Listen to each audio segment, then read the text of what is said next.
Hi,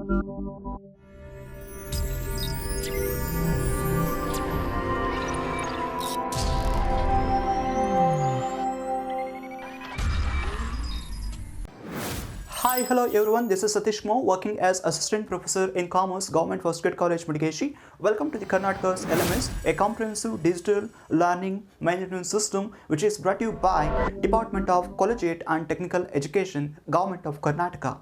It's a digital platform where every student can get access to the e-content which includes PPTs, study material, as well as videos which are prepared by the expert team and even the assessment tools. So, without further delay, let us get into the content.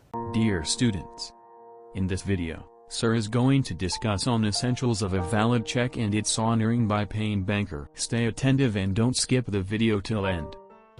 Hi, hello everyone. In this session, let's talk about honoring of check and the essential elements of check that are to be verified by paying banker for its honoring. So, check na ಯಾವ ರೀತಿ honour ಮಾಡ್ತಾರೆ, ಜೊತೆಗೆ ಯಾವ ಅಂಶಗಳನ್ನ ಪರಿಗಣಿಸ್ತಾರೆ, ಒಂದು check ಅಲ್ಲಿ ಏನೆಲ್ಲ ಅಂಶಗಳನ್ನ ಪರಿಗಣಿಸಿ ಪೇಯಿಂಗ್ ಬ್ಯಾಂಕ್ ಚೆಕ್ ಅನ್ನ ಹಾನರ್ ಮಾಡ್ತಾನೆ ಅನ್ನೋದನ್ನ ಇವತ್ತಿನ ಸೆಷನ್ ನಲ್ಲಿ ಈಗ ನಾವು ಚರ್ಚೆ ಮಾಡೋಣ.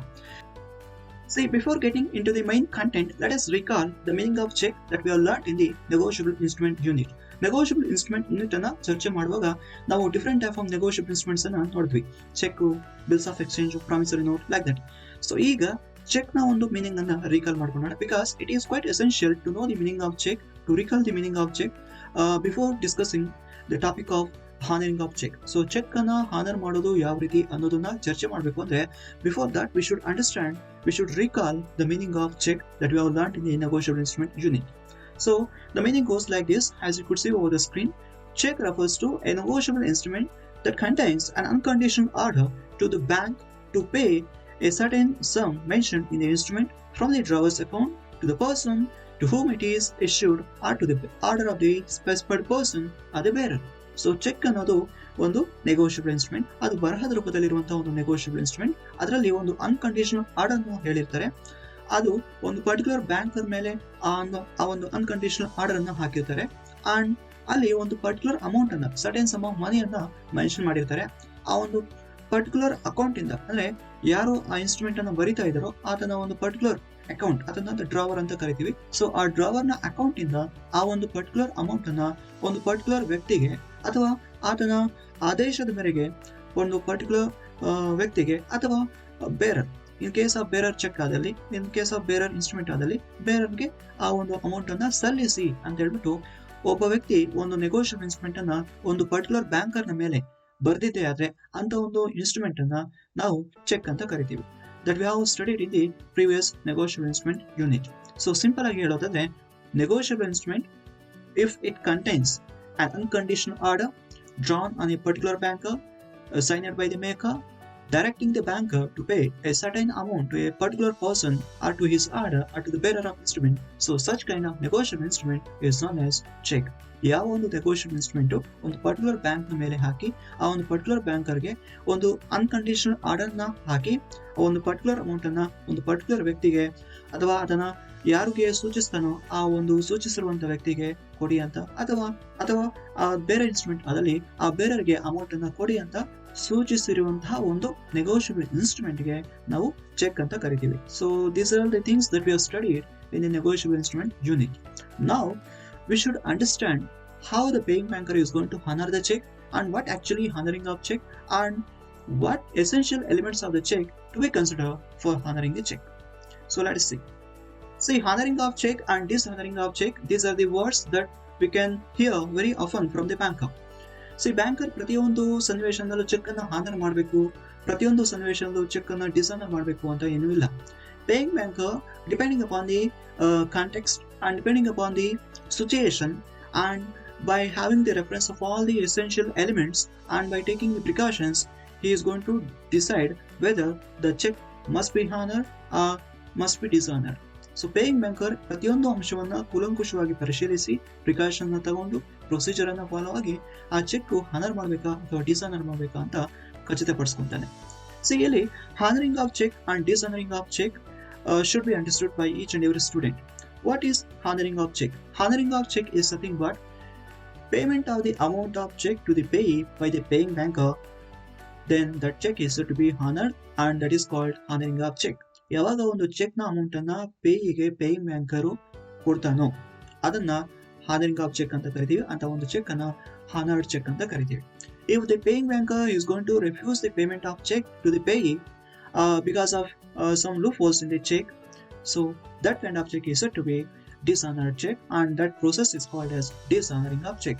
ಯಾವಾಗ ಚೆಕ್ ನ ಅಮೌಂಟ್ ಅನ್ನ ಪೇಯಿಗೆ ಪೇಯಿಂಗ್ ಬ್ಯಾಂಕರ್ ಕೊಡಲು ನಿರಾಕರಣೆ ತೋರ್ತಾನೋ ಅಂತ ಒಂದು ಪ್ರೋಸೆಸ್ಗೆ ಡಿಸಾನರಿಂಗ್ ಆಫ್ ಚೆಕ್ ಅಂತ ಕರಿತೀವಿ. ಅಂತ ಒಂದು ಚೆಕ್ ಅನ್ನ ಡಿಸಾನರ್ಡ್ ಚೆಕ್ ಅಂತ ಕರಿತೀವಿ. ಇಲ್ಲಿ ಹಾನರಿಂಗ್ ಆಫ್ ಚೆಕ್ ಅನ್ನೋ ಒಂದು ಪ್ರೋಸೆಸ್ಗೆ ಬಂದಾಗ, while honoring the check, the paying banker is going to take a number of precautions that we have studied in the previous session. Previous session ಅಲ್ಲಿ ನಾವು ನೋಡಿದ್ವಿ, ಪೇಯಿಂಗ್ ಬ್ಯಾಂಕರ್ ಅನ್ನೋ ಒಬ್ಬ ಬ್ಯಾಂಕರ್ ಚೆಕ್ ಅನ್ನ ಕೊಡುವಂತ ಸಂದರ್ಭದಲ್ಲಿ ಆ ಚೆಕ್ ನ ಎಸೆನ್ಷಿಯಲ್ ಎಲಿಮೆಂಟ್ಸ್ ಎಲ್ಲ ಕೂಲಂಕುಷವಾಗಿ ಪರಿಶೀಲನೆ ಮಾಡಿ ಕೆಲವೊಂದು ಪ್ರಿಕಾಷನ್ಸ್ ಅಂತ ತಗೊಂತಾನೆ. ಅಂದ್ರೆ ಚೆಕ್ ಅಲ್ಲಿ ಪೇ ಮಾಡ್ಬೇಕು ಅಂದ್ರೆ ಅಲ್ಲಿ ಚೆಕ್ ನಲ್ಲಿ ಸಿಗ್ನೇಚರ್ ಇದೆಯಾ ಇಲ್ವಾ, ಸಿಗ್ನೇಚರ್ ಮ್ಯಾಚಿಂಗ್ ಇದೆಯಾ ಅಥವಾ ಸಬ್ಸಿಡೆಂಟ್ ಫಂಡ್ಸ್ ಇದೆಯಾ, ಅಂಡ್ ಜೊತೆಗೆ ಚೆಕ್ ಅಲ್ಲಿ ಡೇಟಿಂಗ್ ಕರೆಕ್ಟ್ ಆಗಿದೆಯಾ, ಪ್ರಾಪರ್ ಡೇಟ್ ಹಾಕಿದಾರ, ಅದ್ರ ಜೊತೆಗೆ ಆ ಚೆಕ್ ಅನ್ನ ಯಾರು ತಂದು ಕೊಟ್ಟಿದ್ದಾರೆ, ಎಂಡೋರ್ಸ್ಮೆಂಟ್ ಕರೆಕ್ಟ್ ಇದೆಯಾ, ಇವೆಲ್ಲ ಕೂಡ precautions. These are the precautions that the paying banker is going to take before honouring the cheque. So ಇವೆಲ್ಲ ಕೂಡ ನಾವು ಪ್ರೀವಿಯಸ್ ಸೆಷನ್ ಅಲ್ಲಿ ತಿಳ್ಕೊಂಡಿದ್ವಿ. ಈಗ ಇವತ್ತಿನ ಸೆಷನ್ ಅಲ್ಲಿ which elements of the cheque plays important role for its honouring. So ಚೆಕ್ಗೆ honour ಮಾಡಲಿಕ್ಕೆ ಯಾವ ಒಂದು ಎಲಿಮೆಂಟ್ಸ್ ಆಫ್ ಚೆಕ್ ಇಂಪಾರ್ಟೆಂಟ್ ಆಗಿರುತ್ತೆ ಅನ್ನೋದನ್ನ ನೋಡೋಣ. ಸೊ ಚೆಕ್ ಅಲ್ಲಿ ಇರುವಂತಹ ಯಾವ ಅಂಶಗಳು ಅದರ ಒಂದು ಹಾನರಿಂಗ್ ಗೆ ಸಂಬಂಧಪಟ್ಟಂತೆ ಇಂಪಾರ್ಟೆಂಟ್ ಆಗಿರ್ತವೆ ಅನ್ನೋದನ್ನ ಈಗ ನಾವು ಚರ್ಚೆ ಮಾಡೋಣ. See, according to section 31 of negotiable instrument act 1881, every paying banker must honor the check which are drawn on him by his customer, provided if some conditions are fulfilled. Customer ಕೊಟ್ಟಿರುವಂತಹ cheque ಅನ್ನ honour ಮಾಡಲೇಬೇಕು ಅಂತ ಹೇಳ್ಬಿಟ್ಟು paying ಬ್ಯಾಂಕರ್ಗೆ section 31 of negotiable instrument act ಹೇಳುತ್ತೆ. But ಅದಕ್ಕೆ ಕೆಲವೊಂದು conditions ಪೂರೈಸಿರ್ಬೇಕು. ಸೊ ಕಸ್ಟಮರು ಕೆಲವೊಂದು ಕಂಡೀಷನ್ಸ್ ಅನ್ನು ಪೂರೈಸಿರ್ಬೇಕು, ಫಾರ್ಮಾಲಿಟೀಸ್ ಅನ್ನ ಫಾಲೋ ಆಗಿರ್ಬೇಕು. ಆಗ ಮಾತ್ರನೇ ಆ ಒಂದು ಚೆಕ್ ಅನ್ನ ಹಾನರ್ ಮಾಡಿ ಅಂತ ಹೇಳ್ಬಿಟ್ಟು ಸೆಕ್ಷನ್ 31 ಅಲ್ಲಿ ಪೇಯಿಂಗ್ ಬ್ಯಾಂಕರ್ಗೆ ಒಂದು ಒಬ್ಲಿಗೇಷನ್ ಇದೆ, ಕಾಂಟ್ರಾಕ್ಚುಯಲ್ ಒಬ್ಲಿಗೇಷನ್ ಇದೆ. That we have studied in the previous session. But ಹಾಗಂತ ಹೇಳ್ಬಿಟ್ಟು ಪ್ರತಿಯೊಂದು ಸನ್ನಿವೇಶನಲ್ಲೂ ಚೆಕ್ ಅನ್ನು ಹಾನರ್ ಮಾಡಲೇಬೇಕು ಅಂತ ಒಂದು ಕಂಪಲ್ಷನ್ ಕೂಡ ಇಲ್ಲ. Paying banker depending upon the context and depending upon the procedure that have followed by the customer and the condition that have fulfilled, so he will decide whether the check must be honored or dishonored. ಇಲ್ಲಿ check ಅನ್ನು honour ಮಾಡಬೇಕು ಅಂದ್ರೆ paying banker should observe these essential elements of the check. Let us see. The first thing is it must be in writing. Cheque ಅನ್ನೋದು ಬರಹದ ರೂಪದಲ್ಲಿ ಇರಬೇಕು. It should not be in the oral way. So the paying banker should ensure that the check is in the written form and that too in the proper form, as the format supplied by that format should only be used by the customer for withdrawing his amount, for getting his amount. So customer ಏನು ತಾನು amount ಅನ್ನು withdraw ಮಾಡಬೇಕು ಅಂತ ಅನ್ಕೊಂಡಿದ್ದೇನೋ ಆ amount ಅನ್ನು withdraw ಮಾಡ್ಕೋಬೇಕು ಅಂದ್ರೆ customer ಅದನ್ನ ಬರಹದ ರೂಪದಲ್ಲಿ ತನ್ನ ಒಂದು ಆರ್ಡರ್ ಅನ್ನು ವ್ಯಕ್ತಪಡಿಸಿರ್ಬೇಕು. ಅಂಡ್ ಆ ಒಂದು ಬರಹದ ರೂಪದಲ್ಲಿ ವ್ಯಕ್ತಪಡಿಸುವಂತ ಸಂದರ್ಭದಲ್ಲಿ ಪೇಯಿಂಗ್ ಬ್ಯಾಂಕರು ಸಪ್ಲೈ ಮಾಡಿರುವಂತಹ ಒಂದು ಚೆಕ್ ಲೀಸ್ ಅನ್ನೇ ಬಳಸಿರ್ಬೇಕು. ಪೇಯಿಂಗ್ ಬ್ಯಾಂಕರ್ ಸಪ್ಲೈ ಮಾಡಿರುವಂತಹ ಒಂದು ಪ್ರಾಪರ್ ಫಾರ್ಮೆಟ್ ಅನ್ನೇ ಆತ ಬಳಸಿರ್ಬೇಕು. That is the first thing. And second one is it must contain an order. The cheque should contain an order but not a request. So paying ಬ್ಯಾಂಕರ್ಗೆ customer cheque ಅನ್ನ ಹಾಕಿ ಆ ಒಂದು ಚೆಕ್ ನ ಮುಖಾಂತರ ತನ್ನ ದುಡ್ಡನ್ನ ಕೊಡಿ ಅಂತ ಆರ್ಡರ್ ಮಾಡಬೇಕು. ಯಾವುದೇ ಕಾರಣಕ್ಕೂ ಅದು ರಿಕ್ವೆಸ್ಟ್ ರೂಪದಲ್ಲಿ ಇರಬಾರ್ದು. ಪೇಯಿಂಗ್ ಬ್ಯಾಂಕರ್ಗೆ ನಾವು ಆಲ್ರೆಡಿ ದುಡ್ಡು ಕೊಟ್ಟಿರ್ತೀವಿ. ಆಸ್ ಅ ಕಸ್ಟಮರ್ ಆಗಿ ನಾವು ಆಲ್ರೆಡಿ ಪೇಯಿಂಗ್ ಬ್ಯಾಂಕರ್ಗೆ ಡೆಪಾಸಿಟ್ ಮಾಡಿರ್ತೀವಿ. ಸೊ ಡೆಪಾಸಿಟ್ ಮಾಡಿರುವಂತ ಅಮೌಂಟ್ ಅನ್ನ ನಾವು ಪುನಃ ನಾವು ವಾಪಸ್ ಕೇಳುವಾಗ ಯಾವುದೇ ರೀತಿಯ ಒಂದು ರಿಕ್ವೆಸ್ಟ್ ಮಾಡುವಂತ ಅವಶ್ಯಕತೆ ಇರೋದಿಲ್ಲ. ಆದ ಕಾರಣ ಕಸ್ಟಮರ್ ಅನ್ನೋ ಒಬ್ಬ ವ್ಯಕ್ತಿ ಅಲ್ಲಿ ತನ್ನ ದುಡ್ಡನ್ನು ವಾಪಸ್ ಪಡೆಯಲಿಕ್ಕೆ he should give an order. ನನ್ನ ದುಡ್ಡನ್ನು ವಾಪಸ್ ಕೊಡುವಂತ ಪೇಯಿಂಗ್ ಬ್ಯಾಂಕರ್ಗೆ ಆರ್ಡರ್ ಹಾಕ್ಬೇಕು. ಸೊ ಇದಕ್ಕೆ ಇಲ್ಲಿ ಹೇಳಿರೋದು ಒಂದು ಚೆಕ್ ಆರ್ಡರ್ ನ ಹೊಂದಿರಬೇಕೆ ವಿನಃ ಯಾವುದೇ ರೀತಿಯ ಒಂದು ರಿಕ್ವೆಸ್ಟ್ ಅನ್ನ ಹೊಂದಿರಬಾರದು. Please pay, please or kindly pay this amount, ಈ ರೀತಿ ಟರ್ಮಿನಾಲಜೀಸ್ ಅಲ್ಲಿ ಅವಾಯ್ಡ್ ಮಾಡಿರ್ಬೇಕು. And third one is it must be unconditional. That means the check which is drawn on the banker should not contain any condition. If the condition is accompanied with the pay name, then the check becomes invalid. So ಯಾವಾಗ customer cheque ಅನ್ನ paying ಬ್ಯಾಂಕರ್ಗೆ ಹಾಕ್ತಾನೋ ಆಗ ಆ cheque ಅಲ್ಲಿ condition ಅನ್ನೋದು ಇರಬಾರದು. ಆ ಒಂದು check ಅಲ್ಲಿ ಸಪೋಸ್ ಏನಾದ್ರೂ ಕಂಡೀಷನ್ ಇದೆ ಅಂದ್ರೆ ಆ ಒಂದು ಚೆಕ್ ಇನ್ವ್ಯಾಲಿಡ್ ಆಗುತ್ತೆ. Say for example, pay Naresh on his birthday. So pay Naresh on his birthday. ಇಲ್ಲಿ ನರೇಶ್ಗೆ ಚೆಕ್ ಅನ್ನ ಪೇ ಮಾಡಿ ಆತನ ಒಂದು ಬರ್ಡೇಗೆ ಅಂತ ಒಂದು ಕಂಡೀಷನ್ ಹಾಕಿದೀವಿ. ಸೊ ಇಲ್ಲಿ ಆನ್ ಹಿಸ್ ಬರ್ಡೇ ಅನ್ನೋದು ಕಂಡೀಷನ್ ಆಗುತ್ತೆ. ಇಲ್ಲಿ ಈ ರೀತಿ ಕಂಡೀಷನ್ ಇದ್ದಾಗ ಆ ಒಂದು ಚೆಕ್ ಇನ್ವ್ಯಾಲಿಡ್ ಆಗುತ್ತೆ. ಅಂತ ಒಂದು ಟೈಮಲ್ಲಿ ಪೇಯಿಂಗ್ ಬ್ಯಾಂಕ್ ಆ ಚೆಕ್ ಅನ್ನ ಡಿಸಾನರ್ ಮಾಡ್ತಾನೆ. ಸೊ ಈ ರೀತಿ ನಾವು before writing the cheque should ensure that ಆ ಚೆಕ್ ಅಲ್ಲಿ ಅನ್ಕಂಡೀಷನಲ್ ಆರ್ಡರ್ ಹಾಕಿರ್ಬೇಕು. ಯಾವುದೇ ಕಾರಣಕ್ಕೂ ಆರ್ಡರ್ ಅನ್ನ ಹಾಕುವಾಗ ಕಂಡೀಷನ್ಸ್ ಅನ್ನ ಹಾಕಿರಬಾರ್ದು. And next thing is must be drawn on a banker. Check must be drawn on a banker but not on other financial institutions. Cheque ಅನ್ನೋದು ಬ್ಯಾಂಕ್ ನ ಮೇಲೆ ಮಾತ್ರನೇ ಹಾಕಬೇಕೇ ವಿನಃ ಬೇರೆ ಒಂದು ಸಂಸ್ಥೆಗಳ ಮೇಲೆ ಹಾಕುವ ಒಂದು ಸಾಧ್ಯತೆಗಳು ಇರೋದಿಲ್ಲ. ಇಲ್ಲಿ ಚೆಕ್ ವ್ಯಾಲಿಡ್ ಅನ್ಸ್ಕೋಬೇಕು ಅಂದ್ರೆ that must be drawn on a banker only. ಅದಕ್ಕೆ ಇಲ್ಲಿ ಗವರ್ಮೆಂಟ್ ಟ್ರೆಜರೀಸ್ಗೆ ಹಾಕಿರುವಂತಹ ಬಿಲ್ಸ್ ಅನ್ನ ನಾವು ಚೆಕ್ ಆಗಿ ಪರಿಗಣಿಸಲು ಸಾಧ್ಯವಿಲ್ಲ. Cheque must be drawn only on a banker but not on other institutions. That must be consider. And next thing is must be drawn on a specified banker. Check must be drawn on a specified banker where the account has been kept. Customer ಎಲ್ಲಿ account ಅನ್ನ maintain ಮಾಡಿರ್ತಾನೋ, ಯಾವ bank ಅಲ್ಲಿ account ಅನ್ನ maintain ಮಾಡಿರ್ತಾನೋ ಆ ಒಂದು banker ನ ಮೇಲೆ ಮಾತ್ರನೇ ಚೆಕ್ ಅನ್ನ ಹಾಕಬೇಕು. So for example Canara bank ಅಲ್ಲಿ ಅಕೌಂಟ್ ಅನ್ನ ಇಟ್ಕೊಂಡು ಆತ SBI ಬ್ಯಾಂಕಿಗೆ ಹೋಗಿ ಚೆಕ್ ಅನ್ನ ಹಾಕ್ತೀನಿ ಅಂದ್ರೆ ಅದು ಇನ್ವ್ಯಾಲಿಡ್ ಆಗುತ್ತೆ. ಆ ಒಂದು ಚೆಕ್ ಡಿಸಾನರ್ ಆಗುತ್ತೆ. ಇಲ್ಲಿ ಚೆಕ್ ಅನ್ನೋದು must be drawn only on A specified bank. So ಎಲ್ಲಿ ಚೆಕ್ ಹಾಕ್ಬೇಕಂದ್ರೆ ಎಲ್ಲಿ ಕಸ್ಟಮರ್ ಅಕೌಂಟ್ ಅನ್ನ ಮೇಂಟೈನ್ ಮಾಡಿರ್ತಾನೋ, ಯಾವ ಒಂದು ಬ್ಯಾಂಕಿಂಗ್ ಇನ್ಸ್ಟಿಟ್ಯೂಷನ್ ಜೊತೆಗೆ ಕಸ್ಟಮರ್ ಅಕೌಂಟ್ ಅನ್ನ ಹೊಂದಿರ್ತಾನೋ ಆ ಒಂದು ಬ್ಯಾಂಕಿಂಗ್ ಇನ್ಸ್ಟಿಟ್ಯೂಷನ್, ಆ ಒಂದು ಬ್ಯಾಂಕಿಂಗ್ ಸಂಸ್ಥೆ ಮೇಲೆ ಚೆಕ್ ಅನ್ನ ಹಾಕಬೇಕು. ಬೇರೆ ಸಂಸ್ಥೆಗಳ ಮೇಲೆ ಚೆಕ್ ಅನ್ನ ಹಾಕಿದಾಗ ಆ ಚೆಕ್ ಇನ್ವ್ಯಾಲಿಡ್ ಆಗುತ್ತೆ ಅಂಡ್ ಡಿಸಾನರ್ ಆಗುತ್ತೆ. And must be drawn only by the customer.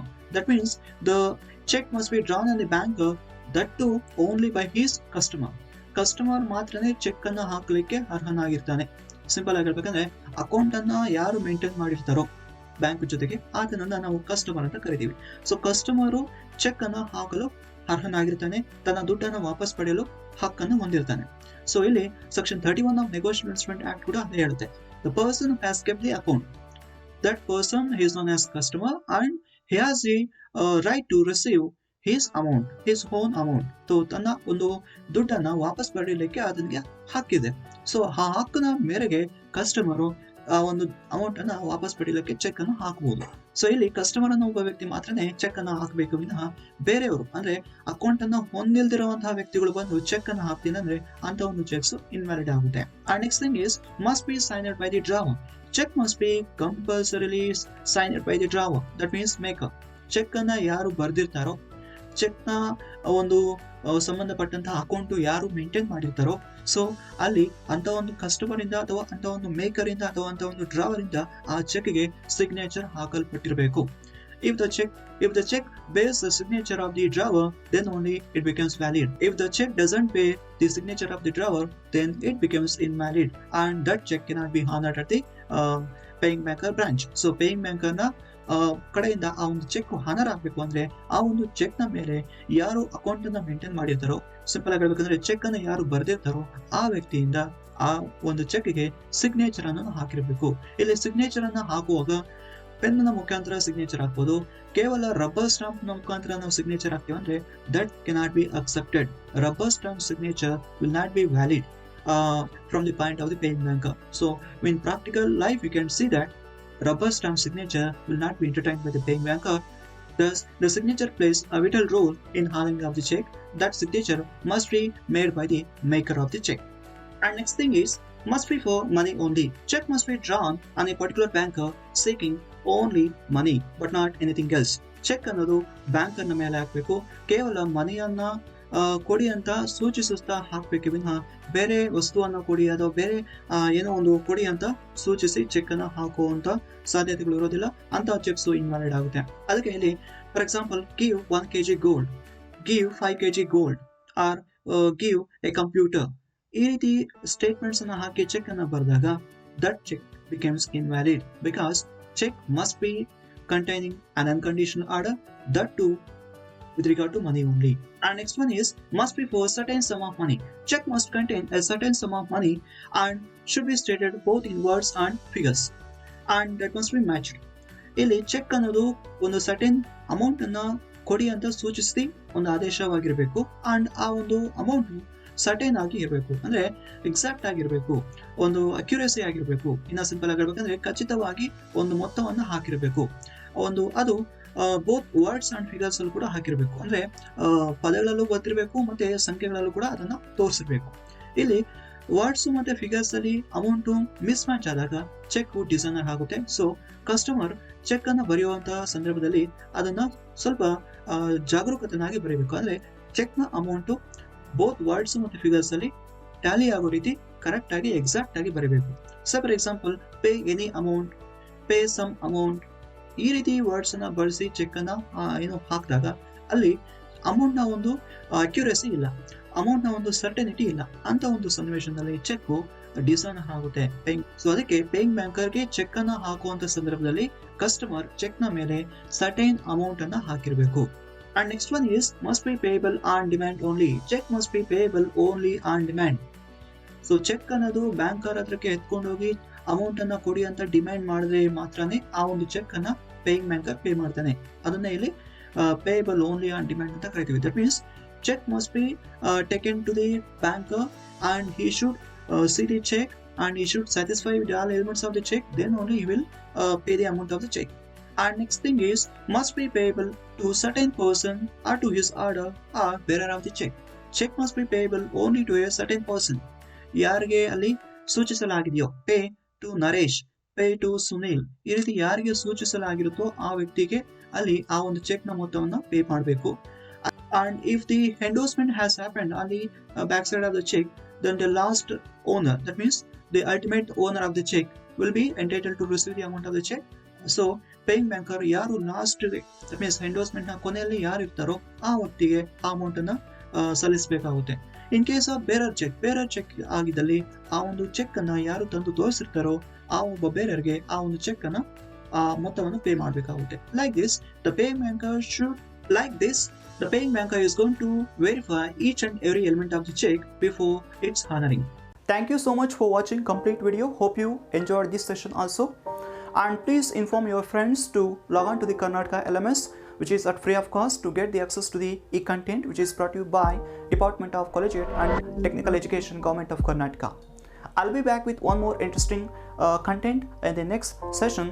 So until then, keep smiling. This is Satish Kumar signing out.